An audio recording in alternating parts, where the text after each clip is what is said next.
we had four aims. One was to complete the first winter crossing of Antarctica.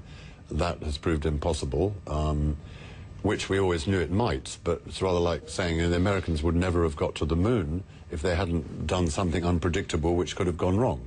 So we accept that, and next time you try again, you know. Now, you were the team leader, the expedition leader here, but you had to be airlifted out before the actual expedition got underway because you got frostbite, severe frostbite on your left hand. I think a lot of people would be thinking, for someone with your experience, your knowledge of those conditions, it's surprising that that could even happen to someone like you. Yeah, and very surprising that it happened to one hand, although both hands were doing the same thing at the same time. It was only -30. So to me it was a total mystery, because I'd done the north face of the Eiger with the same hand, much worse conditions. My friends have had frostbite on their hands at the same time. I haven't. So it was a mystery. It isn't a mystery now, but it was then. As soon as I got back, I get told, well, you've got type 2 diabetes, and that goes for any vulnerable circulation area. But I didn't have it 6 months ago, so the timing of the arrival of type 2 diabetes is rather bad. Does it mean an end to your exploring career, having an injury like this? Cold, very cold stuff. I would have to have very clever gloves or mitts in future. So, you know, -70 average, like this expedition, would be pretty stupid.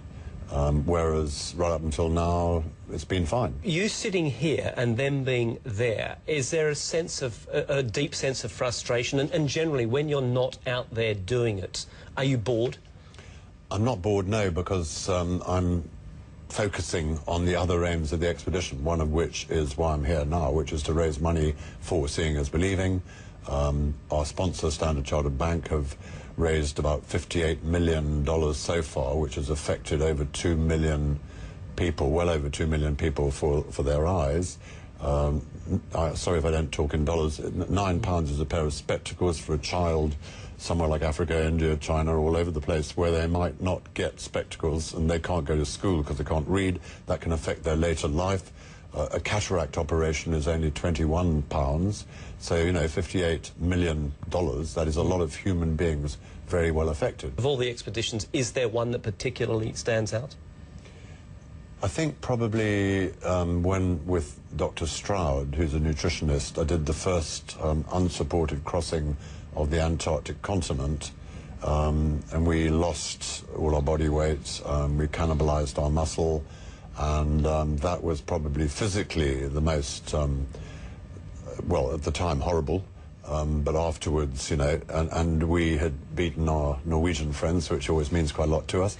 And the other one was when we found the lost city in Arabia after 26 years of looking for it. That's 8 major expeditions. Eventually finding it was well worthwhile.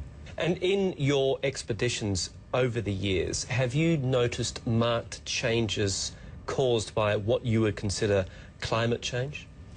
Well, this expedition that we're doing right now is able, for the first time, to provide scientists with data which they haven't been able to collect for reasons I've explained, the winter side of it.